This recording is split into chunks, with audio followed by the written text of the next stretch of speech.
దేవాలయాల భూములను కాపాడాలని అసెంబ్లీ సాక్షిగా మాట్లాడుతున్న ఆదోని ఎమ్మెల్యే పార్థసారథి. రాష్ట్రంలో దేవాలయాల భూములు ఆక్రమించుకుంటున్నారు. హిందువులు నమ్మిన గుడికి దేవుడికి తమ తరువాత కూడా ధూపదీప నైవేద్యాల కోసం ఇబ్బంది ఉండకూడదని ఆస్తులో పొలాలను ఇస్తారు. ఇలా రాష్ట్రంలో హిందూ దేవాలయాలకు మొత్తం ఉన్న భూములు 4,10,000 ఎకరాలు. వీటిలో ప్రైవేటు వ్యక్తుల ఆక్రమణలో ఉన్న భూములు 1,13,000 ఎకరాలు. జీఓఎంఎస్ 211 2015 సంవత్సరం ప్రకారంగా హిందూ దేవాలయాల భూములు ప్రభుత్వ భూములు కాదు. వీటికి కస్టోడియన్, కాపలాదారు మాత్రమే.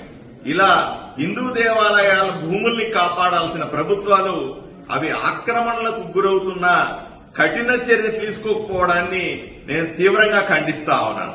ఇందులో మరొక కోణం కూడా ఉంది.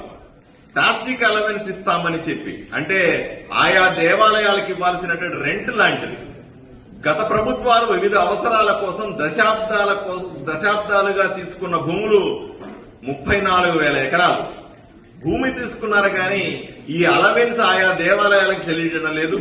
ఇదేం తక్కువ డబ్బులేం కాదు.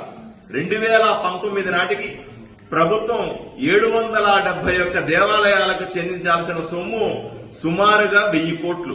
2025 నాటికి వడ్డీతో కలిపి 2,400 కోట్లు అవుతుంది.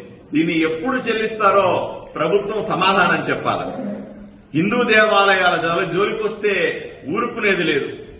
ఆలయాల భూములు ఆక్రమిస్తే కఠినంగా శిక్షిస్తామనే విధానం ప్రభుత్వానికి ఉండాలని నేను కోరుకుంటా ఉన్నాను.